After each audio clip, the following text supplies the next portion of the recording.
थारू और मधेशी समुदाय नेपाल को 7 राज्यों में बांटने के खिलाफ है और ये समूह अपने लिए एक अलग राज्य की मांग कर रहा है।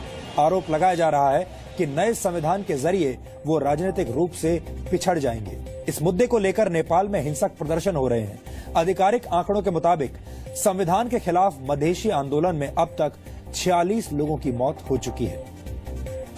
यहां पर आपको यह भी बता दें कि मधेशी वो लोग हैं जो मूल रूप से भारतवंशी हैं और नेपाल जाकर बस चुके हैं। नेपाल की करीब 2 करोड़ 80 लाख की आबादी में मधेशियों की संख्या लगभग 50% है, यानी आधी संख्या मधेशियों की है।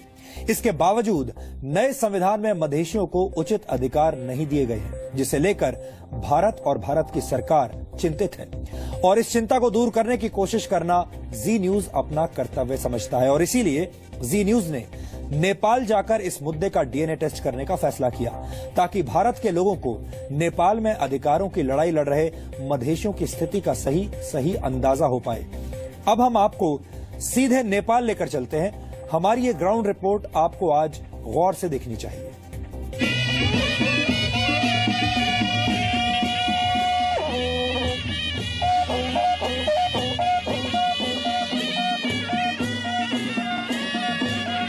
ये नेपाल में संविधान के वर्जन 2.0 का जश्न है। संविधान के मतलब हमारे अधिकार प्राप्ति है। कितने खुश हैं आज आप? हम बहुत खुशी है। आपके जनता का जीत है, आपका जनता का अधिकार की सुनिश्चित है, आपके आम जनता है खुशहाली मनाए। ये नेपाल में 250 साल पुरानी राजशाही के खात्मे का जश्न है, जहां नेपाल अपने नए संविधान को पास किए जाने का जश्न मना रहा है। एक तरफ चौराहे पर त्रिभुवन, जो कभी महाराजा हुआ करते थे नेपाल के, वो मूक दर्शक बने खड़े हैं और ठीक दूसरी तरफ दशरथ रंगशाला में आज नेपाल के संविधान पास होने का जश्न मनाया जा रहा है। बड़ी संख्या में लोग पहुंच रहे हैं। अगर मेरे कैमरामैन दिखा पाए तो कतार में है। नेपाल की ये तस्वीरें देखकर लगता ही नहीं है कि नए संविधान के खिलाफ नेपाल के बहुत बड़े इलाके में आग की लपटें भी उठ रही हैं। आधा नेपाल जल रहा है क्योंकि नेपाल के नए संविधान में 50% नागरिकों यानी मधेशी समुदाय को बुरी तरह नजरअंदाज कर दिया गया है। मधेश इलाके में आग लगी है, लोग नाराज हैं। वजह क्या है?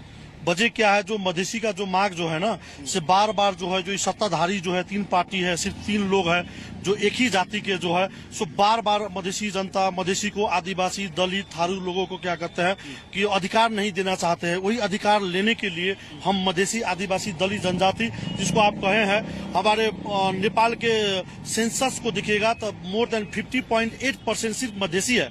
उसके बाद अभी भी पूर्वी तराई में, नेपाल के पूर्वी तराई जो 8 जिला है वो भी बंद है। अगर इस सारा पॉपुलेशन को हम लोग जोड़ देते हैं तो मोर देन 60% पॉपुलेशन जो है, जो इस संविधान के विरोध में सेलिब्रेशन नहीं आग बाल रहे हैं। देखिए, अब मधेश के 67 निर्वाचित सभासद इस संविधान सभा में साइन किए हुए हैं। केवल 27 सभासद नहीं किए हुए हैं। लेकिन जो आंदोलन चल रहा है वो आंदोलन शांतिपूर्ण नहीं हो सका, इसमें हमको दुख है। लेकिन जो बात है उन लोगों का बैठकर वार्ता से समाधान किया जा सकता है, लेकिन बार बार वार्ता में बुलाने भी पर भी वो लोग नहीं आ रहे। ये दुख की बात है। अब आपको आसान शब्दों में समझाते हैं कि नेपाल के नए संविधान में नेपाल की 50% आबादी यानी मधेशियों की भावनाओं में उबाल क्यों है। मधेशियों का आरोप है कि नए संविधान में 7 प्रांतों को इस तरह बांटा गया है जिससे नेपाली संसद में पहाड़ियों के मुकाबले मधेशियों की हिस्सेदारी कम हो जाएगी। मधेशियों का कहना है कि अंतरिम संविधान में मधेशियों के लिए आरक्षण की व्यवस्था थी जो नए संविधान में नहीं है। नेपाल के नए संविधान के मुताबिक राष्ट्रपति, उपराष्ट्रपति, प्रधानमंत्री और मुख्यमंत्री जैसे प्रमुख पदों पर सिर्फ वही लोग बैठ सकते हैं जिनके माता पिता या दोनों में से एक नेपाली नागरिक हो। मधेशियों की मांग है कि इस व्यवस्था में परिवर्तन करके दूसरे तरीकों से नेपाली नागरिकता हासिल करने वालों को भी शामिल किया जाए। मधेशी आंदोलनकारी चाहते हैं कि नेपाल की संसद में प्रांतों की आबादी के आधार पर प्रतिनिधित्व दिया जाए। नेपाल का मधेशी समुदाय लंबे वक्त से इन मांगों को लेकर आंदोलन करता आया है। लेकिन नए संविधान से मायूसी हाथ लगने से मधेशी समुदाय खुद को ठगा हुआ महसूस कर रहा है। तत्कालीन समय में गिरिजा प्रसाद कोइराला प्रधानमंत्री हुआ करते थे और उनके साथ में संयुक्त लोकतांत्रिक मधेसी मोर्चा का सहमति हुआ है, जो 8 बूंदे समझौता उसको कहा जाता है।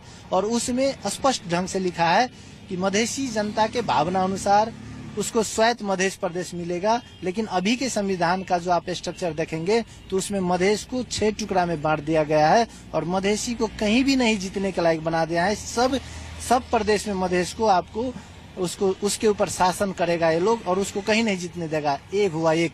दूसरा है नागरिकता में विभेदकारी है। मान लीजिए हमारा और भारत का बीच में एक रोटी बेटी का संबंध है। हम लोग हमारे जैसे मावली भी भारत में है और हम लोग उधर के भी बेटिया को लाते हैं, हमारे बेटियां भी उधर जाती है। अगर हम ऐसे शादी किए तो हमारे बच्चे यहाँ अंगीकृत नागरिक होंगे और उसको आपको राज्य के कोई भी बड़े पद जैसे राष्ट्रपति, उपराष्ट्रपति, प्रधानमंत्री लगायत की संवैधानिक निकाय के प्रमुख में नहीं जाने देने का एक संवैधानिक विभेद का ये लोग सुनिश्चितता किया है। उसी प्रकार अगर यहाँ देखेंगे तो हम लोग, मैं जिस कंस्टिट्यूएंसी में भी चुनाव लड़ा था, जिस कंस्टिट्यूएंसी से मैं चुनाव लड़ता हूँ वहाँ पे 60,000 में एक MP इलेक्ट होता है, लेकिन पहाड़ में जब आप देखेंगे तो वहाँ 4,000 में एक इलेक्ट हो जाता है। इस मानव अधिकार हम लोग कहते हैं, ये मानव अधिकार का भी हनन है। मताधिकार में विभेद नहीं होना चाहिए और हम लोग कहते हैं कि समानता के आधार में, जनसंख्या के आधार में निर्वाचन क्षेत्र का निर्धारण हो। अगर 60,000 में आप मधेश में करते हैं तो 60,000 पहाड़ में भी करो, लेकिन पहाड़ में 4,000 और यहाँ 60,000 करेंगे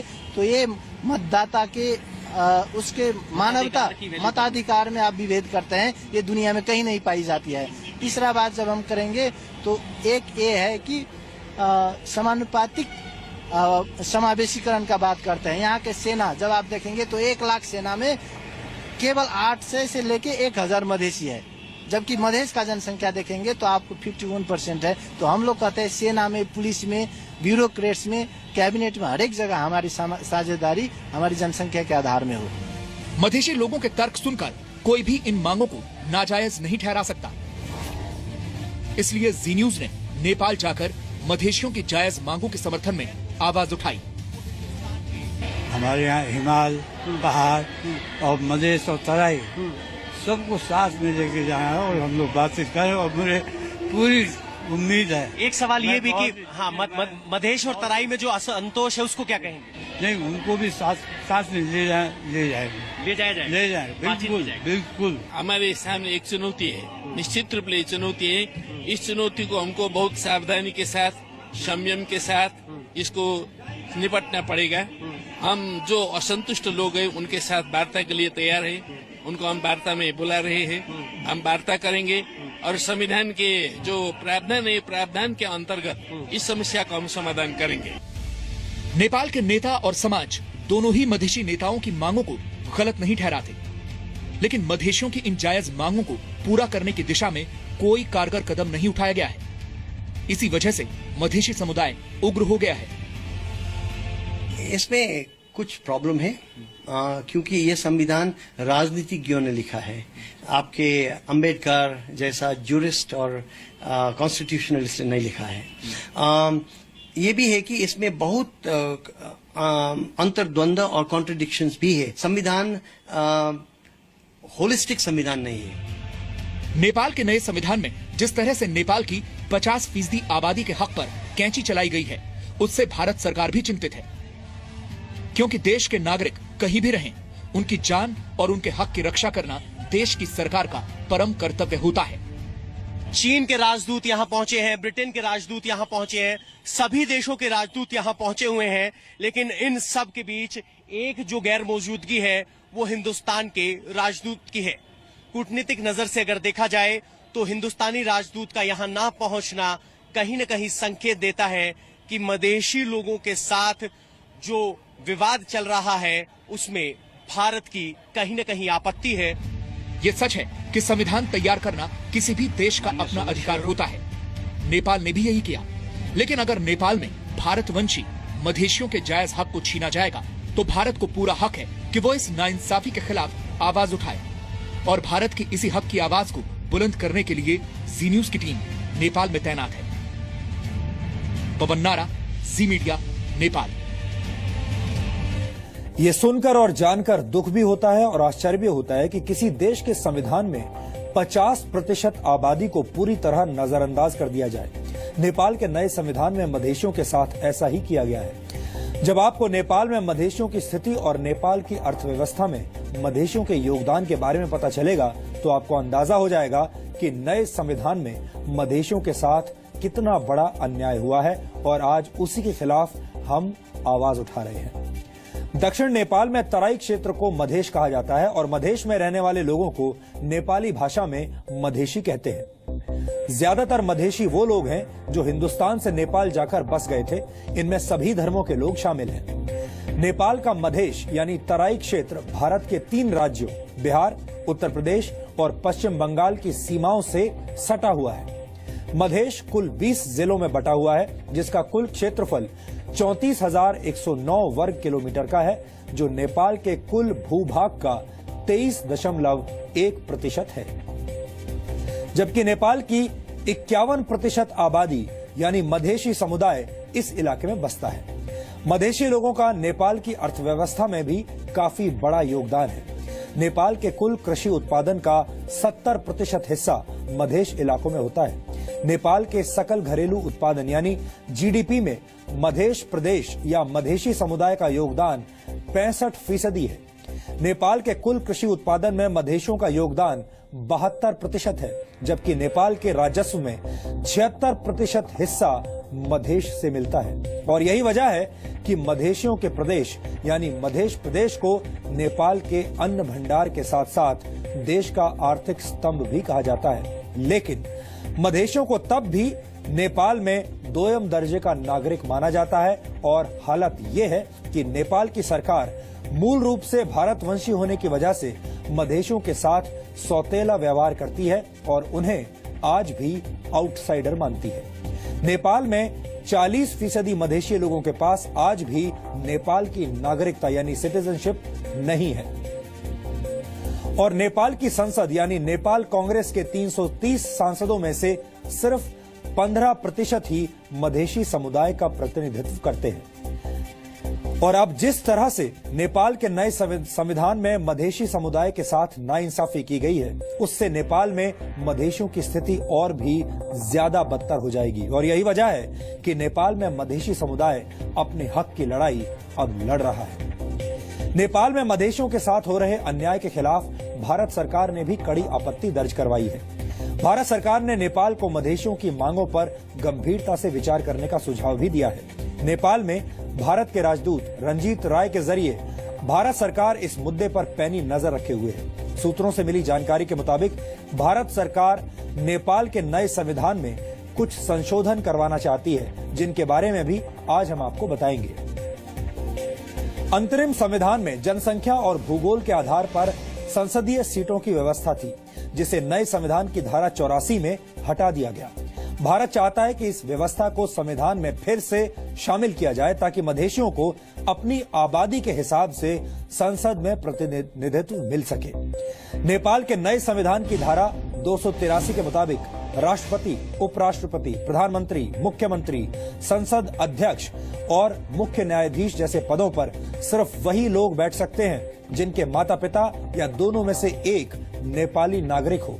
इस प्रावधान को मधेशी समुदाय के लिए भेदभाव वाला माना जा रहा है। आसान शब्दों में अगर समझाएं तो अगर हिंदुस्तान से जाकर नेपाल में बस गए पति पत्नी की कोई संतान नेपाल में पैदा हो तो वो नेपाल के किसी संवैधानिक पद पर नहीं बैठ सकता ऐसा व्यक्ति।